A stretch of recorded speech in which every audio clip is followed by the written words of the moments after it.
Quand on débute le trading, on y vient souvent avec l'idée que quand on gagne, c'est parce qu'on a raison. Eh bien, je vais vous montrer un exemple concret aujourd'hui que parfois il vaut mieux se tromper davantage pour gagner davantage. Si ça vous rappelle quelque chose, c'est normal.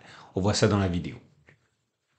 Salut, c'est Trado, content de vous retrouver pour la mise à jour de l'analyse technique du CAC 40 avec une séance qui a mal commencé mais qui s'est finalement bien achevée avec, vous ne rêvez pas, deux choses à marquer. Un, on clôture au-dessus de la zone de résistance ici, alors attention, hein, moi, j'aime bien une confirmation pour penser que le plus dur est fait.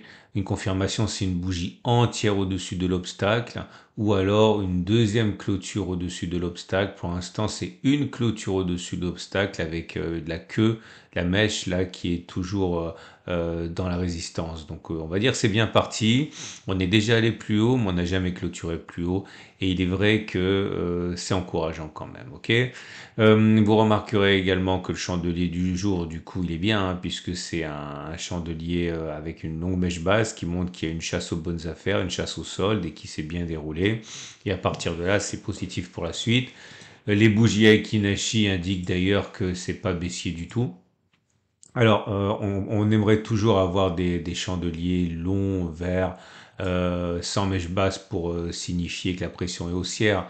C'est mieux, mais là, ça reste quand même vert, il n'y a pas de mèche basse, et bon, c'est sûrement pas baissier. Et puis surtout, si vous regardez le three line break, par construction, eh bien, puisqu'on clôture plus haut, eh bien, on inscrit un nouveau bloc. Et vous voyez, je vous ai embêté avec ça pas mal de temps, mais vous voyez pourquoi, hein, c'est que généralement, quand on a un bloc vert, généralement, on n'en a pas qu'un seul. On a testé ça, ça a été un petit peu le fil conducteur de trois ou quatre vidéos d'affilée, que ce soit en données journalières ou hebdomadaires. Mais voilà, ce qui se passe là, c'est normal. Quand vous avez un bloc vert, généralement, vous n'en avez pas qu'un seul. Et c'est pour ça que c'est quelque chose qui est très bien, notamment de la manière dont je l'utilise moi, c'est-à-dire comme un filtre, hein. J'aimerais insister sur d'autres choses. La moyenne mobile à cette période, elle est ascendante, on est au-dessus, donc la tendance immédiate, elle est haussière.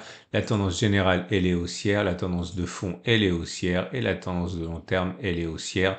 Bon, je vais pas revenir des choses qui ont été moult fois dites, mais vous voyez, quand on a une tendance de fond et une tendance de long terme qui sont haussières, normalement, c'est-à-dire statistiquement, ce sont des prétextes pour chercher des points d'entrée pour acheter plutôt que spéculer à la baisse. Et là, voilà, là, le fait que l'on que l'on inscrive pardon, de nouveaux records montre bien que le bon pari, c'était celui d'acheter et pas de spéculer à la baisse, hein, même si au bout d'un moment, forcément, spéculer à la baisse, ça fonctionne aussi, hein, mais statistiquement, il vaut mieux acheter quand on est en tendance de long terme qui est haussière.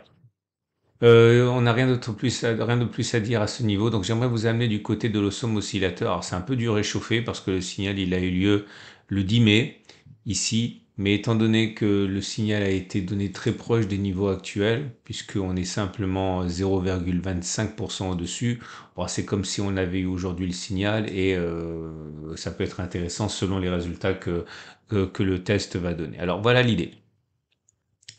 C'était un petit peu en filigrane hein, de cette vidéo. J'avais expliqué au début que en entame de vidéo, pardon, que parfois il faut accepter de se tromper plus pour gagner plus. Et voilà ce qui me l'a inspiré. C'est l'osum oscillateur.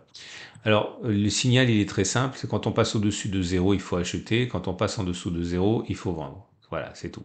Bon, comme d'habitude, avec la limite habituelle qui est que pour les indices, et en particulier pour le CAC 40, ce qui fonctionne à la hausse fonctionne moins bien à la baisse, hein. Mais voilà, là, ça tombe bien, c'est à la hausse. Voilà un premier signal qui a été donné ici. L'Awesome Oscillateur, vous l'avez sans doute pas sur votre plateforme graphique, hein, si elle est basique, mais vous pouvez l'avoir en utilisant notamment PRT, hein, ou alors la plateforme d'IG, mais vous avez un lien en dessous de la vidéo pour télécharger ça gratuitement. Donc là, j'ai mis 4 pouces verts parce que le signal a été donné sur cette bougie-ci, là, ok? Et on va mettre le stop de protection sous les plus bas du cycle baissier de l'oscillum oscillateur. Le cycle baissier, bah, c'est quand il est négatif. Le plus bas, il a été fait ici. Donc on va mettre le stop de protection en cas de contact avec ce niveau-là, des moins 3,04. Donc c'est-à-dire que si on va chercher moins 3,04, on sort du trade, on a perdu, mais on l'a pas fait. Et on est monté jusqu'à 18. C'est-à-dire qu'on a fait quasiment 5 fois plus. Donc j'ai mis 4 pouces verts pour dire que 1, on a au moins clôturé au-dessus.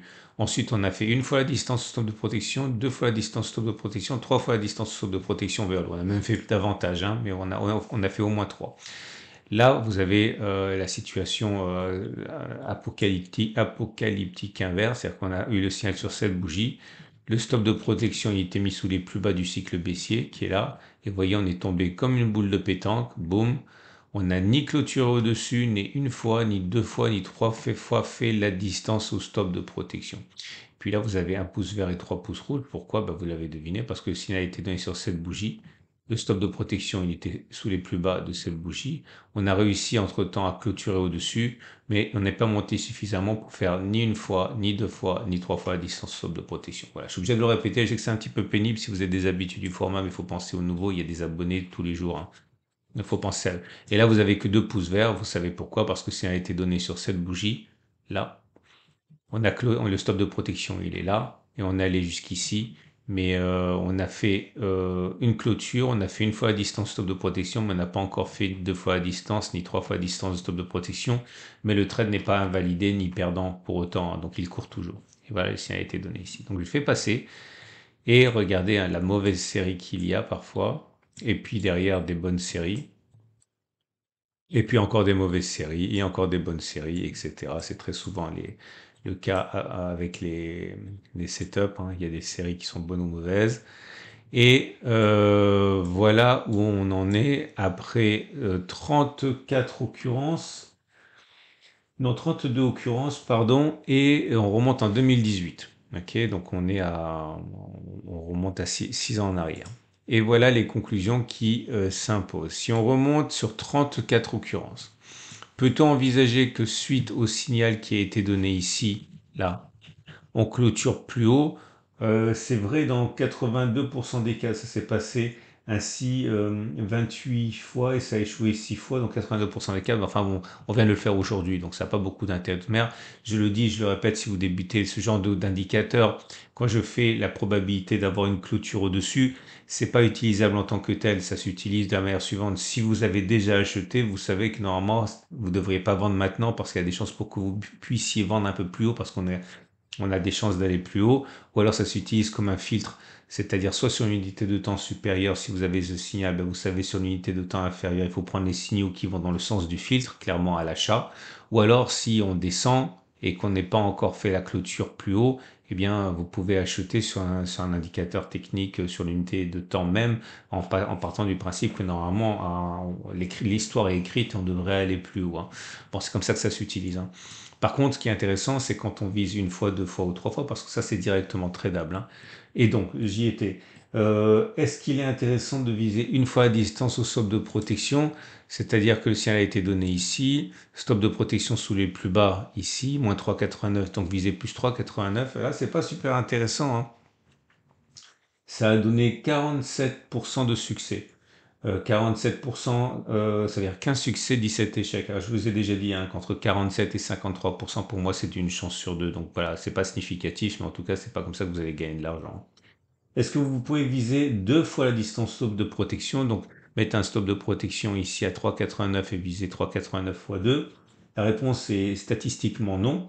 C'est-à-dire que vous allez gagner 11 fois et vous allez échouer 22 fois au regard des dernières occurrences, autrement dit 33% de taux de succès. Mais si on ne tient pas compte des frais, ce qui est un peu naïf, mais juste pour vous faire le test, on aurait gagné, si on avait parié 1000 euros par trade, enfin risqué 1000 euros par trade perdant, on aurait gagné 11 fois 2000, on aurait gagné 22 000 et on aurait perdu 22 fois 1000, 22 000, donc c'est zéro, ok? Avec 33% de succès. Par contre, si on vise 3 fois la distance au stop de protection, c'est-à-dire que vous misez 1000, vous risquez 1000 par trade perdant, mais vous gagnez 3000 par trade perdant, on a 10 succès, 23 échecs, autrement dit 10 fois 3000, 30 000. Vous ne laissez pas impressionner par les chiffres, hein, j'aurais pu prendre 10, 100 ou 100 000, hein. Mais 10 fois 1000, ça fait 10 fois 3000, on aurait gagné 30 000. Et on aurait perdu 23 fois 1000, 23 000. 30 moins 23, ça fait 7000. Donc c'est rentable au regard des 34 dernières occurrences. Mais le problème, bien sûr, c'est que vous avez raison, 30% des cas. Donc préparez-vous à avoir tort souvent, hein. Moralité de l'histoire, et pour faire la boucle avec l'entame de la vidéo, vous voyez bien que les débutants pensent que pour gagner en bourse, il faut avoir raison plus souvent qu'on a tort. Non, c'est une façon de voir les choses. Une autre façon, c'est de gagner plus quand vous avez raison que vous ne perdez quand vous avez tort, même si vous avez souvent tort. Et là, c'est l'exemple parfait avec le même indicateur, la même stratégie. Ok. Si vous visez 47% de succès, vous êtes perdant. Si vous visez 30% de succès, vous êtes gagnant. Ok. Donc, gardez bien ça à l'esprit si vous débutez. C'est un petit peu, c'est un des grâles de l'analyse technique, hein, c'est de comprendre ça. Mais par contre, je le répète encore une fois, c'est pas du tout une martingale ou un sans faux. Vous avez raison, 30% des cas, donc vous avez tort, 70% des cas, bref, vous avez tort très très très souvent. On va terminer avec les trades du jour, tout naturellement. Votre rendez-vous avec IG. IG, bien plus que du trading. Une équipe d'experts à vos côtés. Et bon, si vous êtes acheteur, bah voilà, c'est tout, hein. L'idée, c'est de faire ce qu'on a backtesté, qui n'est pas un conseil, ok? Donc on vise, on met un stop de protection à, dans le signal il était là, pardon, on met un stop de protection à moins 3,89, donc à peu près 4, et on vise 12%. Ok, et c'est la façon de gagner statistiquement sur les 34 dernières occurrences. Et si vous êtes vendeur, bah, vous pouvez vendre, hein. Là, ça peut très bien être une fausse cassure pour l'instant, hein. Donc vous pariez sur une baisse, vous pariez par exemple sur le comblement du gap, hein, c'est commerçant. Stop de protection par là, vous avez un ratio gain-risque de 2 pour 1 facilement. Ok. Après, c'est une question de biais. Excellente journée à vous. Je vous remercie infiniment pour votre soutien, que vous me témoignez tous les jours avec vos likes. Je souhaite la bienvenue du coup aux nouveaux abonnés. Il y en a sur chaque vidéo, il y a des nouveaux abonnés. Merci à vous pour votre confiance. Vous avez plein de choses qui vous attendent dans l'onglet communauté de la chaîne YouTube, notamment un plan de trade, mais pas que. Onglet YouTube, communauté de ma chaîne YouTube. Excellente journée, à demain pour la mise à jour.